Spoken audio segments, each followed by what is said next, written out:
हमारे सामने मौजूद है राजीव रंजन जी। यहाँ पर आज एक जनसभा रखा गया। जनसभा कैसा रहा आइए जानते हैं। सबसे पहले हमारे चैनल में स्वागत। बहुत बहुत धन्यवाद। आपके श्रोतागणों का मेरा नमस्कार। आज एक ऐतिहासिक जनसभा रखा गया, क्या कुछ कहिएगा? ये जनसभा धोबा बाज़ार पे हम लोगों ने कराई है। इसका मकसद ये है कि प्रशांत भैया की जो बातें हैं, जो जन सुराज का विज़न है, जो जन सुराज पार्टी करना चाहती है बिहार के लोगों के लिए, वो जन के बीच में रखना, उनको बताना कि ये हमारा मकसद ये है, हम इसलिए चुनाव लड़ना चाहते हैं। चुनाव लड़ के जीत भी गए तो करेंगे क्या, उन बातों को जनता के बीच में हमने रखा है ताकि जनता अवगत हो। और अब यहाँ से जाने के बाद अपने मोहल्ले में, अपने गली में, अपने गाँव में, पंचायत में, प्रखंड में इस बात पर चर्चा करें। तो बेसिकली ये जनसभा बिहार बदलाव सभा है, अपनी जन सुराज के विचारों को जनता के बीच में रखने का, उनकी बातों को, ताकि आने वाले आगामी चुनाव में जनता सोच सके एक नए विकल्प के बारे में। आप लोगों की सभा में महिलाओं की संख्या काफ़ी अत्यधिक रह रही है, क्या कारण? महिलाएं हमारे समाज की 50% हिस्सेदारी हैं और महिलाएं, जिस समाज में महिलाएं सशक्त होंगी वो समाज सशक्त होता है। और महिलाओं का झुकाव जन सुराज के प्रति इसका विशेष कारण है, क्योंकि जन सुराज ने महिलाओं का सशक्तिकरण के लिए अनेक योजनाएं बनाई हैं, अनेक उनके बारे में विचार कर रही है। जिसमें से सबसे पहली और महत्वपूर्ण चीज़ है कि जो भी महिला आर्थिक रूप से कमज़ोर है उसको 2 लाख रुपए तक की पूंजी 4% के ब्याज दर पे दिया जाएगा, ताकि वो व्यवसाय कर सके, 2 रुपये की आमद कर सके, अपने परिवार और बच्चों के लिए पूंजी की व्यवस्था कर सके और उनके आगे पढ़ाई लिखाई के लिए भी आर्थिक व्यवस्था कर सके।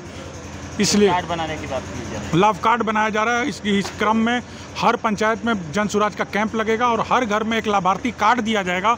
उस कार्ड के माध्यम से अगर जन सुराज की सरकार बनती है तो अगर आप वो कार्ड है आपके पास तो वो कार्ड दिखा के आप जन सुराज की सरकार से 10 से 15 हज़ार का रोजगार आप यहीं अपने प्रखंड में, अपने ज़िले में ही लेंगे। आपको पलायन करने की ज़रूरत नहीं है और ये क्रांतिकारी चीज़ है। ऐसी सोच रखने वाला व्यक्ति और ऐसे सोच रखने वाले प्रशांत किशोर भैया की जो पार्टी है, ये जन सुराज, जिसके सूत्रधार प्रशांत किशोर हैं, ऐसी सोच मैं मानता हूं कि ये क्रांतिकारी सोच है। ये समाज को पलट देगा। जो जितनी भी धरातल पे जो आपको दिक्कतें हो रही हैं, जो रोजगार को लेकर, जो रोजगारी मकसद है, अगर आर्थिक रूप से पलायन रुक जाए, आर्थिक रूप से अगर परिवार बेहतर हो जाए तो उसकी सारी मुसीबतों का समाधान होने लगता है। तो उसका रोजगार यहीं करके देना, उसको 2 रुपये कमाने का साधन यहीं करके दे देना, ताकि वो इज्जत से, सम्मान से यहीं रहे, अपने बच्चों के बीच में रहे, अपनी पत्नी के साथ रहे और अपने बच्चों को पढ़ाए और समाज को आगे बढ़ाए। प्रशांत किशोर जी बोल रहे हैं दिवाली छठ बाद अगर हमारी सरकार बनती है, जो बच्चे बाहर गए हुए हैं, गाँव आएंगे दिवाली छठ में, उनको बाहर जाने की आवश्यकता नहीं है। इसमें कितनी सच्चाई है? उसी क्रम को पक्का करने के लिए, जनता को भरोसा दिलाने के लिए जन सुराज हर घर में जाकर लाभार्थी कार्ड दे रहा है।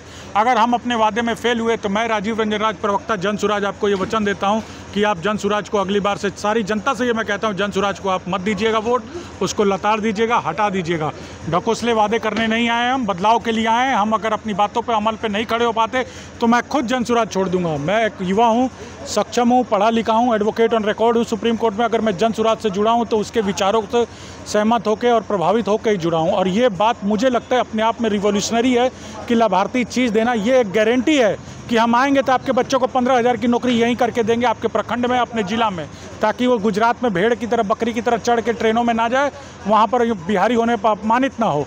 बिहार का अपमान वापस करना ही जन सुराज का लक्ष्य है। उसी क्रम में ये बिहार लाभार्थी कार्ड हम गांव पंचायत में कैंप लगा के हर घर जा के दे रहे हैं। इसकी शुरुआत हो चुकी है। आरा विधानसभा में सनदिया में इसकी शुरुआत हो गई है। प्रशांत किशोर जी को वोट कटवा बोला जा रहा है, वोट काटने? बिल्कुल, हम वोट कटवा हैं। हम दोनों पार्टियों के वोट काटेंगे, दोनों तरह के वोट काटेंगे और इतना काट देंगे कि वो खुद ही कट जाएंगे। वोट तो काटेंगे ही, हम नए हैं तो दोनों साइड से काटेंगे। इतना काटा जाएगा कि सरकार जन सुराज की बनेगी। वोट कटवा है, बिल्कुल हम लोग वोट कटवाएं। कलम बांटने की बात कर रहे हैं। तेजस्वी जी कलम बांटने, ये तेजस्वी जी कलम बांटने से पहले अपने पिताजी का कार्यकाल याद कर लेते। तेजस्वी जी कलम बांटने से पहले अपने राजद के नेताओं को अगर कंट्रोल में कर लेते, जिस तरह के बयान और जिस तरह के गाने राजद के लोग आते हैं, वो कलम से उनका सरोकार नहीं है। मैं आपको बता रहा हूँ, मैं अभी क्वांटम फिजिक्स पे बोलने लग जाऊँ, मैं अभी ज्योमेट्री पे बोलने लग जाऊँ, मैं लॉयर हूँ, मेरे से कानून के बारे में पूछेगा मैं बताऊँगा। तो तेजस्वी जी कलम बांटना वैसा ही है जैसे मेरा किसी दूसरे विषय पर बोलना है। मैं फिजिक्स के बारे में बोलूँ, केमिस्ट्री के बारे में, जो मेरा विषय नहीं है। तो वैसे ही तेजस्वी जी कलम बांट के दे रहे हैं। तेजस्वी जी पहले खुद कलम पकड़ते। एक मैट्रिक बुनियादी शिक्षा होता है, 10वीं तक वो पास करते हैं, वो भी उसी स्कूल से हैं। मैं आपको बता दूं, मैं भी DPS RK पुरम से पढ़ा हूँ दिल्ली से, वो भी उसी स्कूल से हैं और मेरे बैचमेट ही रहे, मेरे समय में थे वो।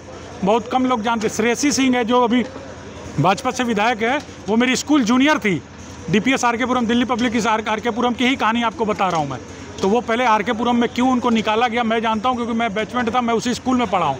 तो पहले वो खुद ही शिक्षित होते हैं, उसके बाद रोल मॉडल बना जाता है। और बुनियादी शिक्षा की बात हो रही है, मैं ये नहीं कह रहा लंदन जाके आप मास्टर करके आइए, बुनियादी 10वीं 12वीं बुनियादी चीज़ है, ये आपको करना ही चाहिए। मेरा ड्राइवर भी है, वो भी 12वीं पढ़ा हुआ है। मैं बुनियादी चीज़, मेरा ड्राइवर 12वीं पढ़ा हुआ है, उसको मैं व्हाट्सअप में कोई चीज़ भेजता हूँ, हिसाब बोलता हूँ तो कर लेता है पढ़ लिख के। इतनी बुनियादी चीज़ होनी चाहिए। इसके लिए आप सामान्य जीवन यापन के लिए बुनियादी शिक्षा जरूरी है। आप कुछ बनने के लिए छोड़ दीजिए, सामान्य जीवन यापन के लिए आप बाजार आए, ये दवाई की दुकान है, ये पढ़िएगा ना, ये दवाई है, फार्मेसी है, इसके लिए बुनियादी शिक्षा चाहिए कि नहीं चाहिए? तो बुनियादी शिक्षित होना हर किसी को जरूर